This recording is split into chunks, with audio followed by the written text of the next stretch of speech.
Thank you so much. Nice seeing you. I was asked to speak about the role of the married woman in Judaism. So let's start with something interesting. I heard once a vort.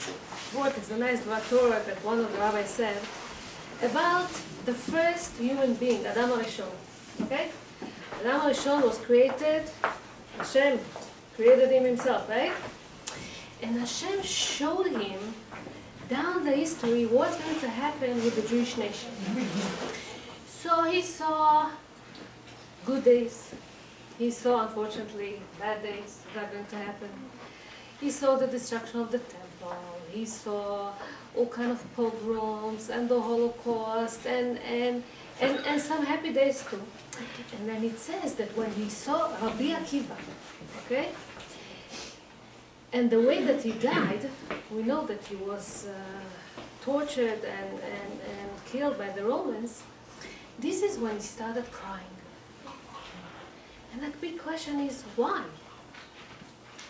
He saw so many troubles, so many tragedies, so many problems. He didn't cry. The destruction of the temple.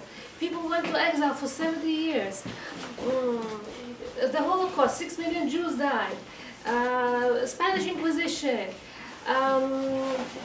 Jewish people lived under the communist regime in Russia, how hard it was. We couldn't do mitzvot. It was so hard for us.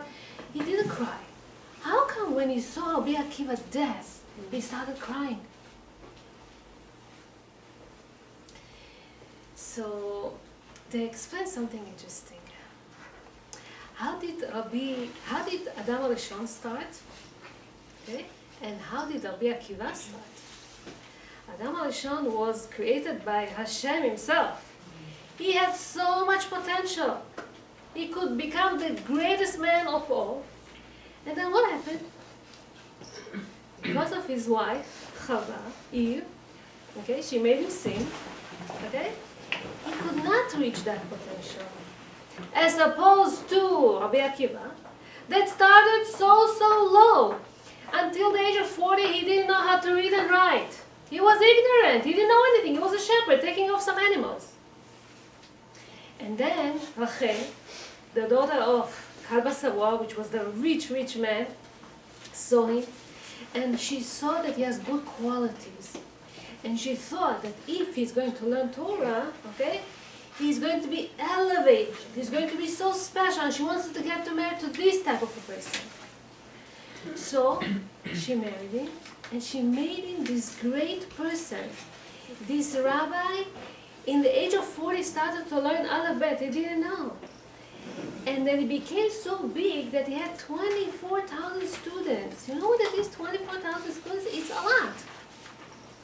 Now I want to pause here. And I want to tell you something that Shlomo HaMelech says. Shlomo HaMelech, King Solomon says, a woman can build her husband, but a woman can destroy her husband as well. We see a big example from the Torah.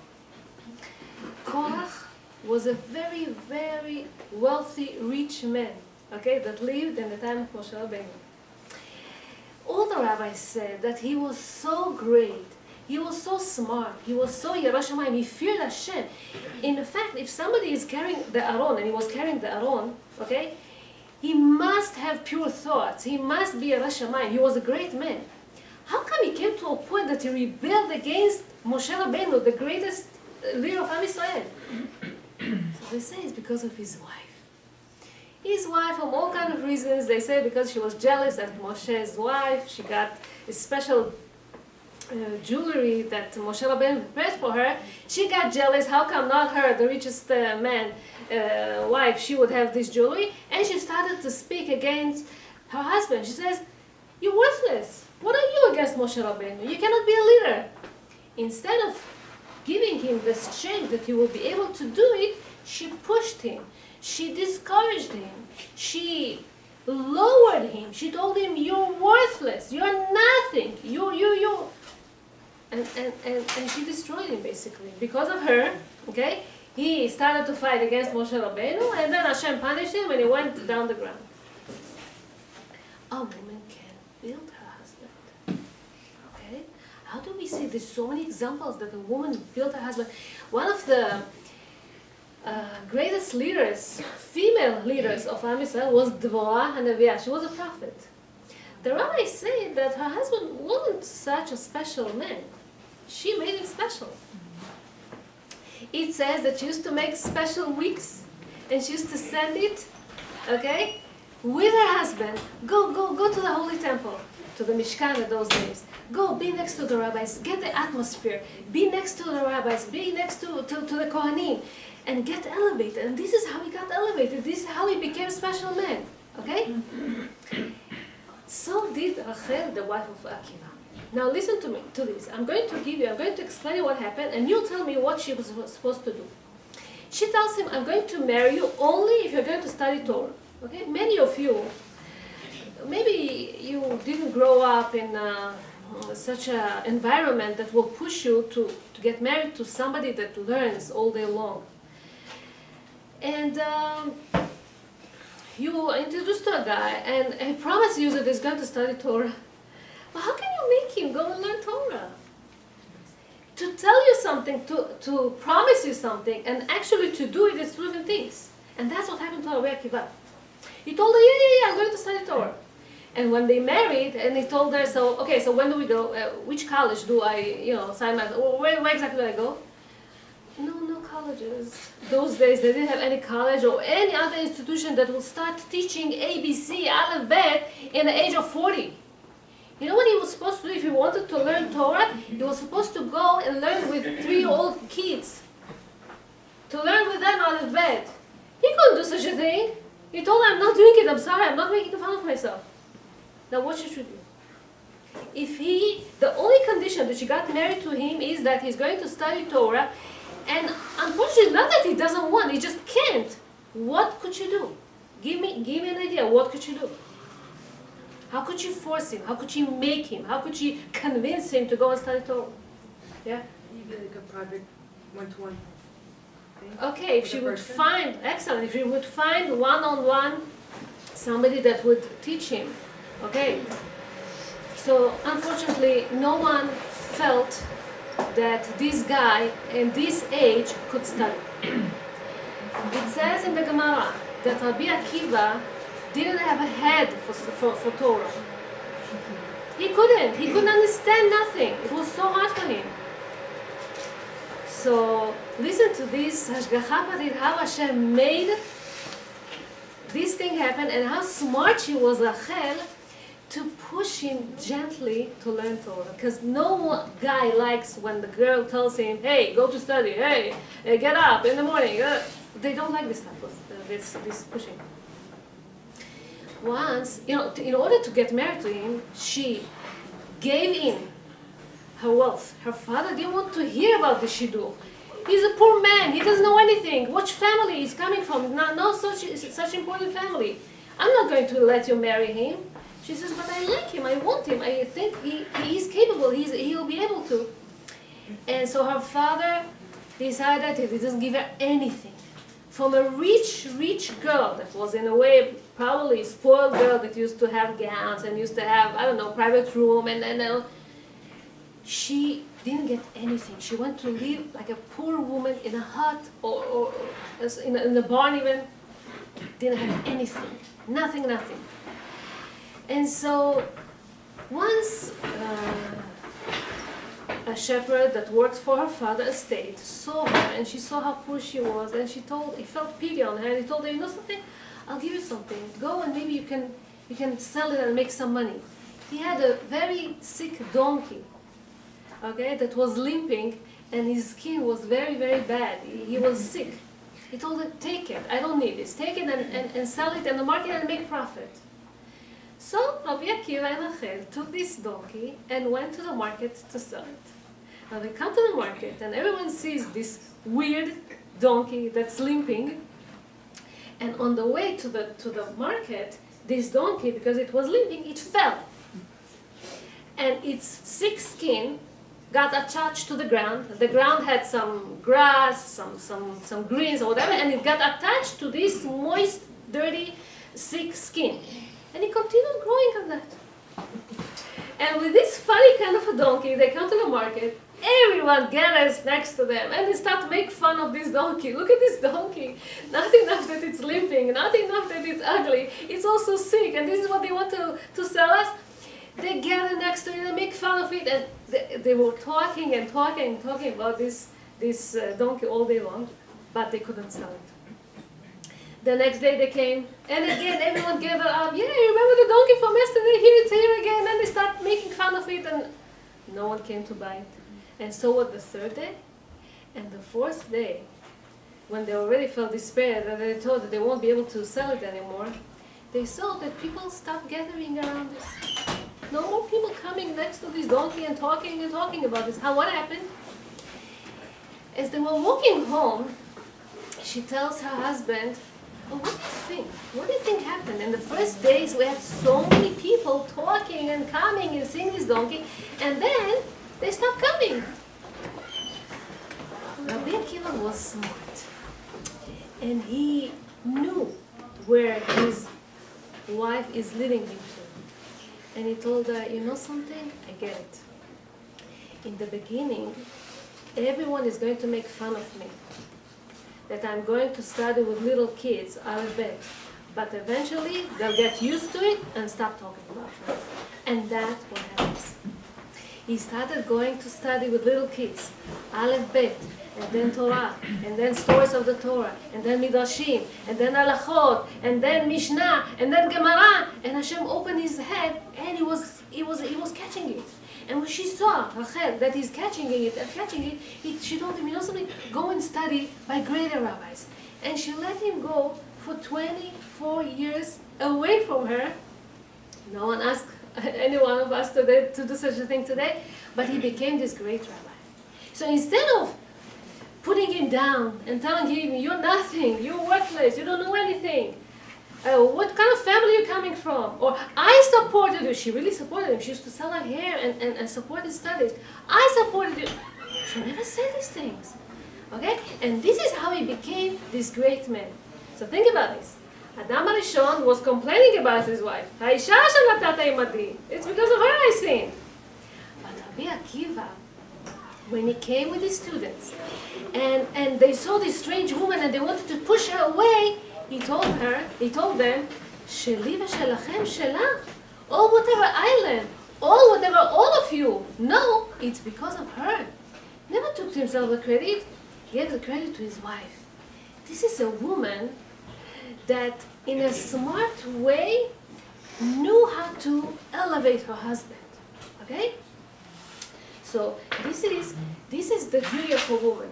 A duty of a married woman is to be ezer leba'ala, to help him grow, to see what are his qualities and help him even, elevate them, make him become greater men. This is a duty of a woman. A woman needs to know how to do it. I heard Rabbi Pinkus Zatzal, he says something very interesting. It says, "Tzadik katamar yifrach." מה זה tamar? It's a date tree. A date tree is usually a very, very tall tree, right?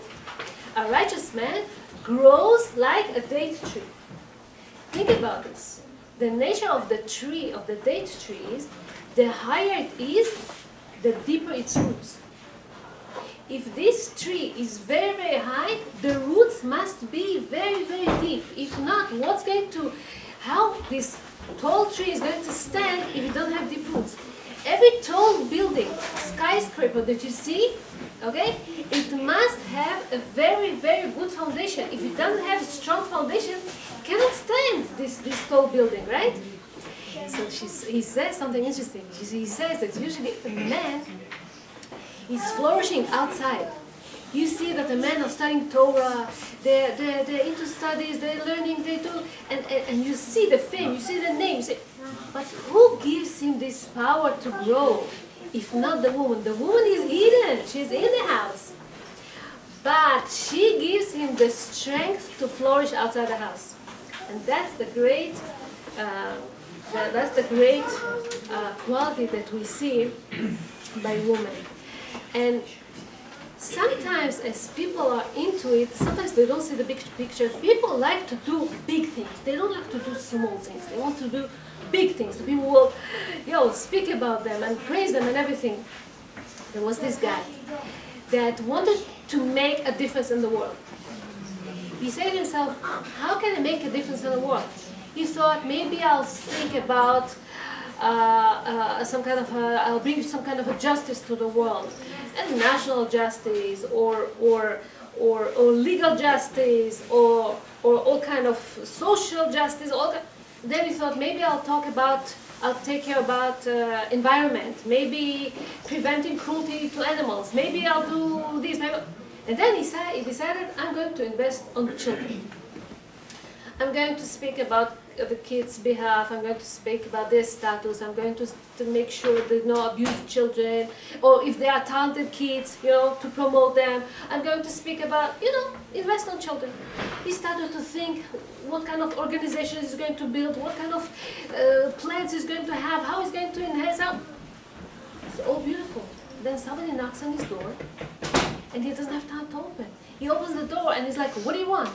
2 kids were collecting money for a poor boy for his tuition. He says, I don't have time for nonsense. Don't you see I'm busy with the big things? What's the power of this man? What's the power of this man? Took upon himself a lot of things that he couldn't handle. Okay, and when an opportunity comes to him, they want to help this little kid, but he doesn't pay attention because in his mind he's occupied. He thinks he's occupied. When women, they raise little kids, okay? We spoke before about the husband, now about the children. When women are occupied with little kids, sometimes they think, what's so great about changing a diaper? Or doing laundry? Or some shopping, or this. I want to do big things. I want to become a big, lawyer or pharmacist or social worker, or exactly. Little kids or taking care of the house, it's not so important. But this is the importance of a Jewish woman, taking care of her little kids. Because when you take care of the next generation of the little kids, you enhance so much. You build your house. Right after the Holocaust, rabbis were looking for little kids that the church took, okay? And the rabbis were trying to save these kids back. Now, how would they save back these children from the churches? The churches will not let them go. So as they come and they knock and they ask for little kids, they have names, they have documents, they have everything, the priests don't want to give them back these children. So the rabbis say, something will come at bedtime. We just need 20 minutes and we will prove that these kids are Jewish. So as they come at bedtime, in their tradition, their religion, they taught the kids, they brainwashed them that they have to kneel and they have to ask for their salvation or whatever. The rabbis started a sentence. Shema Israel, Hashem Elokeinu, Hashem Echad. Little kids that back in their homes, their mothers put them to sleep, and they did this ritual, Shema Israel, Baruch Shem, and Malach HaGoel, when they say a prayer before bed, these kids, they knew how to continue, this sentence. Kids that their mother didn't sit with them and didn't spend time with them, didn't have quality time with them, these kids were lost forever. The rabbis were able to save kids that knew how to say Shema Israel. This was the proof that they were Jewish for them. You see how important it is how mother gives to the children? Okay? So this is something that we have to learn.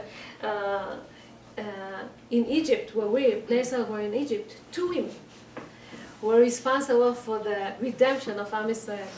We call them Shifra and Pu'ah. Shifra were Yocheved and Miriam. Shifra was meshaperet, they were midwives. She was taking care, improving the child, making sure that he's breathing right after the woman is giving birth, making sure.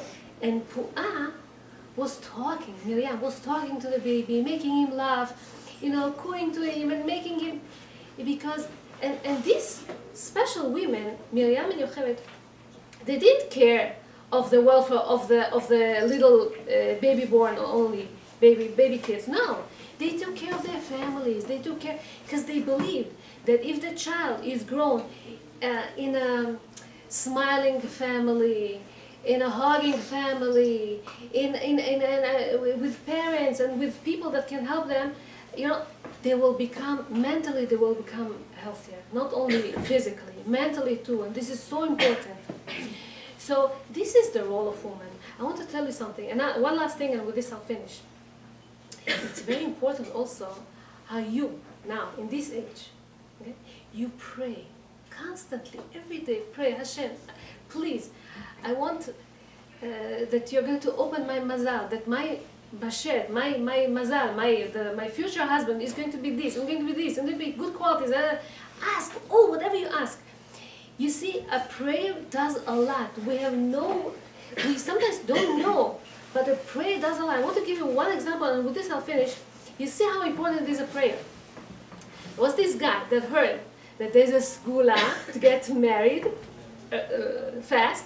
If he's going to say 40 days, consecutive days, Shila Shilim, the middle of the night, he's going to wake up, say Shila Shilim, with Tamim, with Negina, with Kavanah, okay?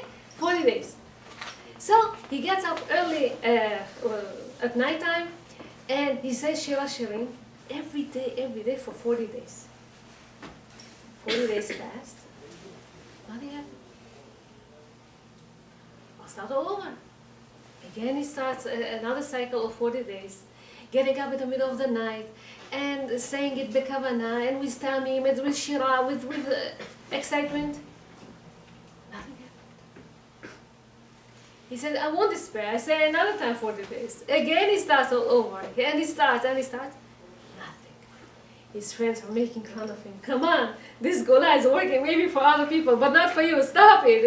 Don't make fun of yourself. He said, no, I'll do it one more time. I'm sure that Hashem is going to. He said, and he starts another cycle of 40 days. At the 40th day that he said Shila Shirim, he heard he got this new offer. He invested, he asked about the girl, he found this good girl, he started dating her, and Baruch Hashem, it came, the shiur happened, and they got engaged. The day of engagement, the father of the bride gets up to talk. And he says, I want to tell you something interesting that happened to us the last 5-6 months.